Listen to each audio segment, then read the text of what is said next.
नमस्कार, न्यूज 69 में आपका स्वागत है। मैं हूं आपके साथ अंकिता। चलिए बढ़ते हैं खबर की ओर। जबलपुर खुद को बेदाग साबित करने और विरोधियों की साजिशों को बेनकाब करने के लिए समाज सेवी रघु तिवारी आज भारी समर्थकों के साथ सीधे एसपी कार्यालय जा पहुंचे। एसपी को ज्ञापन सौंपते हुए उन्होंने अपनी छवि धूमिल करने वालों के खिलाफ सख्त कार्रवाई की मांग की।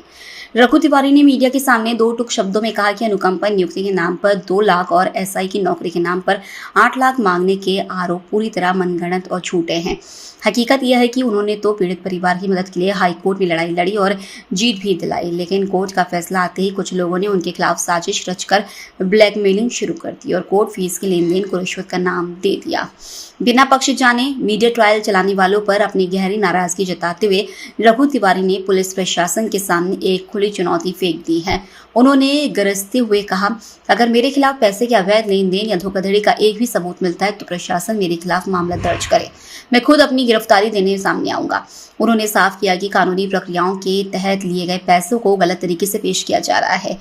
रघु तिवारी ने चेतावनी दी है कि वे अपनी छवि खराब करने वाले साजिशकर्ताओं को छोड़ेंगे नहीं और जल्द ही उनके खिलाफ कोर्ट में मानहानि का केस ठोकेंगे। फिलहाल पुलिस ने निष्पक्ष जांच का भरोसा दिया है। जबलपुर से वाजिद खान की रिपोर्ट। एक्चुअली 2 दिन पूर्व मेरे खिलाफ एक शिकायत दर्ज की गई थी निशांत लोधी और फराजा और रूपा अरोड़ा के द्वारा कि रघु तिवारी ने अनुकंपा नियुक्ति लेने के लिए मेरे से 2 लाख रुपए का डिमांड किया और 1 लाख रुपए फीस दी है।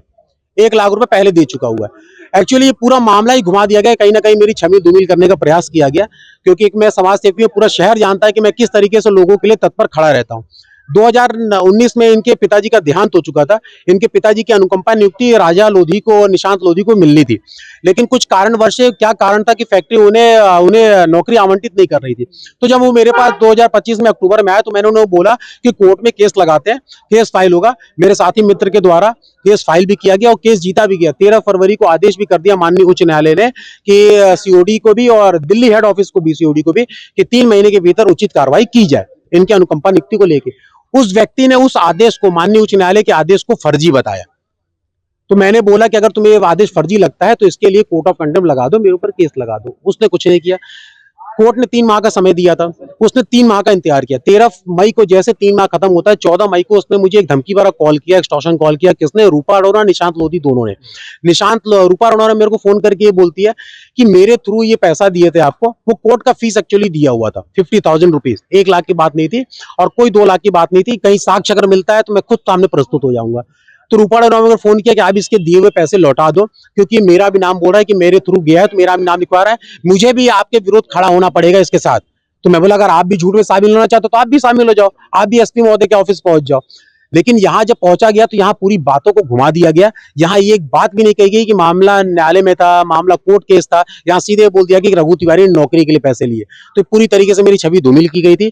मैंने प्रशासन से निवेदन किया कि उचित कार्रवाई की जाए। अगर एक भी साक्ष्य मेरे खिलाफ मिलता है तो मेरे ऊपर मामला दर्ज किया जाए। मैं अपनी गिरफ्तारी देने स्वयं सामने प्रस्तुत हो जाऊंगा। दूसरा प्रकरण, रूपा राय ये बोलती है कि एसआई की नौकरी लगाने के लिए उनके बेटे को एसआई की नौकरी लगाने के लिए 8 लाख रुपए रघु तिवारी ने डिमांड किया, जिसमें 16,000 रुपए लिए। कहीं ना कहीं हंसी की बात यहीं पे शामिल हो जाती है। उन्होंने मेरे को अपने बेटे का आधार कार्ड ला के दिया था और उस समय दौर चल रहा था, मध्य प्रदेश में वैकेंसियां चल रही थी। तो उन्होंने मेरे को बोला था कि आधार कार्ड में मेरा बेटा नाबालिग है, ये गलत हो चुका है, इसे भैया सही करवा दो। तो मैं बोला आपके पास कोई प्रूफ है? तो बोले प्रूफ नहीं है। तो मैंने वकील साहब से, अपने भोपाल में हमारे एक मित्र है, तो मैंने उनसे बात किया तो उन्होंने बोला होता है, नगर निगम से अपन उनके जन्म प्रमाण पत्र निकालेंगे, एफिडेविट बनवाएंगे, सारी चीजें बनवाएंगे, तो उसके बाद प्रस्तुत हो जाएगा, सुधार हो जाएगा। बोला ठीक है। 1 हफ्ते बाद मेरे को वकील साहब ने मेरे को फोन करते हैं, मुझे ये बोलते हैं कि रघु जो इसमें डेट ऑफ बर्थ निकली है वो सही है। तो मैंने उनको फोन किया कि आप मेरे से गलत काम करवाने के लिए बोल रही थी। तो मैंने उसी दौरान उनके 10,000 रुपए वापस किए। बाकी जो वकील साहब की प्रोसेसिंग फीस लगी थी उन्होंने वो नहीं दिया, तो मैंने अपने पास से 10,000 रुपए वापस कर दिए। ये बात इन्होंने यहाँ नहीं बताई। तो पूरी तरीके से मेरी छवि धूमिल करने का प्रयास था। ना इन्होंने सुधार की बात बताई, ना इन्होंने केस की बात बताई, ना इन्होंने कोर्ट की बात बताई। और कुछ मीडिया के द्वारा, जो मैं तो नहीं जानता कि अगर वो मीडिया है कि नहीं है, क्योंकि उन्होंने मेरे को आरोप सिद्ध कर दिया। जैसे आज भी आप मेरे सामने हैं, आपने किसी चैनल पे नहीं चलाया, लोगों ने बोला, कई चैनल मैंने देखे, लोगों ने बोला कि दूसरा पक्ष आना बाकी है। ठीक है, एक मीडिया चैनल ने मुझे आरोप भी सिद्ध कर दिया, आरोपी बता दिया। और राजा लोधी और निशांत लोधी और रूपा राव के तौर पे आगे मैं उचित कार्रवाई भी करवाने की शासन से अपील करूंगा और उनके ऊपर मैं कोर्ट से मानहानि भी ठोकूंगा। रघु तिवारी, समाज सेवी। राघवेंद्र तिवारी जी आए हुए हैं। इन्होंने एक आवेदन पत्र दिया है कि जो निशांत लोधी और रूपा अरोड़ा ने इनके ऊपर आरोप लगाया था, कि निशांत लोधी ने आरोप लगाया था कि 1 लाख रुपए कुछ समथिंग लेके सीओडी में अनुकंपा नियुक्ति के लिए इनने बात की थी और फिर इनकी अनुकंपा नियुक्ति नहीं लगाई।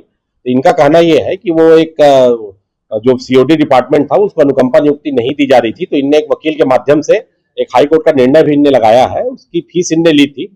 और रूपा चूंकि वो निशांत की ही उनकी किराएदार है और रूपा अपने इनका कहना है कि अपने बच्चे का जन्मतिथि बदलवाना चाहती थी और ये मदद भी कर रहे थे कि बाद में वकील ने बताया कि जन्मतिथि सही है, बदली नहीं जा सकती, जिससे वो क्षुब्ध हो गई। और इनका कहना है कि इसी बात को लेकर उनने आकर यहाँ पर मिथ्या शिकायत की थी।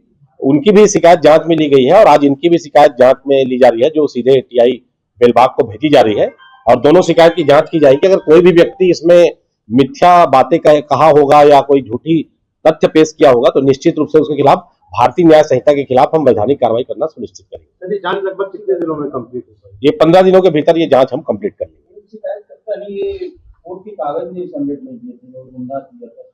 जब कोई एक पक्ष आता है तो वो अपनी बातें रखता है। आज दूसरा पक्ष राघवेंद्र तिवारी जी आए हैं, उनने अपना पक्ष रखा है, इसकी भी जांच हम टीआई बेलबाग को दे रहे हैं और दोनों पक्षों की बातें सुनी जाएगी, तथ्यों को एकत्रित किया जाएगा, साक्ष्य लिए जाएंगे।